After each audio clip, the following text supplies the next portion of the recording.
Assalamualaikum warahmatullahi wabarakatuh. Perkenalkan, nama saya Fajri Ardiansyah, mahasiswa program studi biologi Fakultas Sains dan Teknologi. Pada kesempatan kali ini saya akan menjawab 5 pertanyaan UAS Ekologi Perairan. Langsung saja kita mulai. Pertanyaan yang pertama adalah, apakah perbedaan antara ekosistem rawa dan ekosistem waduk? Jawaban saya adalah ekosistem rawa adalah ekosistem yang mana lahannya selalu tergenang air secara ilmiah yang terjadi terus-menerus atau musiman akibat drainase yang sedang terhambat, serta mempunyai ciri-ciri khusus fisika, kimia, dan biologis. Sementara ekosistem waduk adalah ekosistem perairan buatan yang dibuat dengan cara membendung beberapa aliran sungai.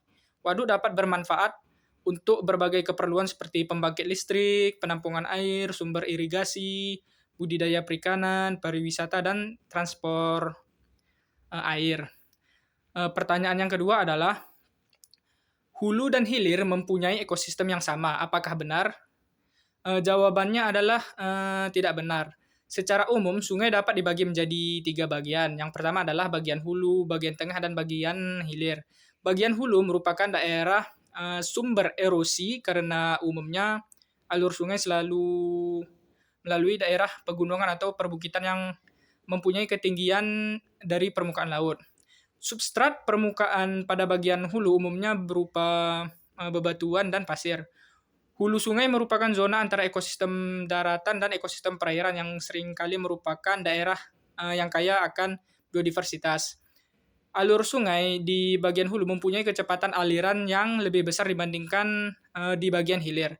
Sehingga saat banjir, material erosi yang diangkut tidak saja seperti partikel sedimen halus, tetapi juga pasir, kerikil, dan batu. Bagian tengah merupakan daerah peraliran antara bagian hulu dan hilir. Kemiringan dasar sungai lebih landas atau sehingga kecepatan aliran relatif lebih kecil pada bagian hulu. Permukaan dasar pada bagian tengah umumnya berupa pasir atau lumpur. Bagian hilir merupakan daerah bagian yang akan bermuara ke sungai lainnya. Bagian tersebut umumnya mempunyai daerah bagian dengan substrat permukaan berupa endapan pasir halus sampai kasar, lumpur, endapan organik, dan endapan lainnya yang sangat stabil. Alur sungai pada bagian hilir mempunyai bentuk yang berkelok-kelok, atau bentuk tersebut dinamakan dengan bentuk minder. Yang ketiga adalah, mangrove dapat mengurangi sebaran limbah di perairan. Apakah benar? Jawabannya adalah benar. Mangrove dapat menanggulangi pencemaran logam berat. Mangrove akan menggunakan fungsi fisiknya.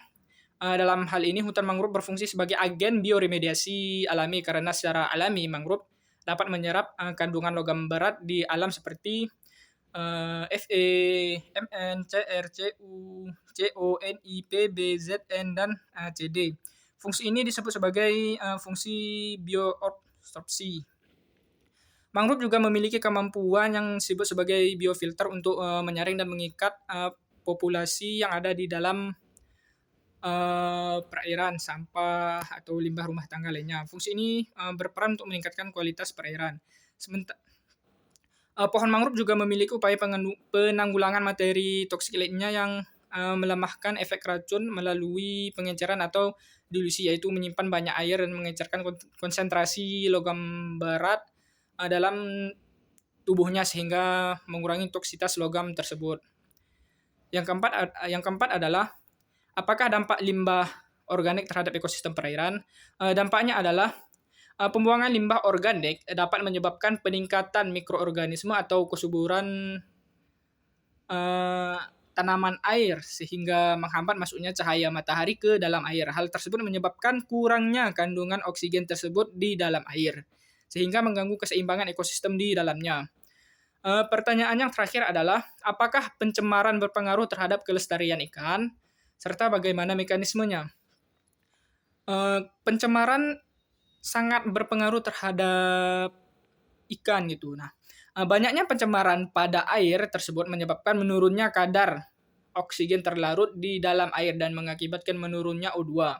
Komponen-komponen lainnya menyebabkan pencemaran seperti logam berat dapat menyebabkan kematian pada ikan. Contohnya saja tumpahan, minyak di laut. Jika tidak dibersihkan, maka akan merusak kelestarian ikan yang ada di laut, tersebut. Sekian dari jawaban saya.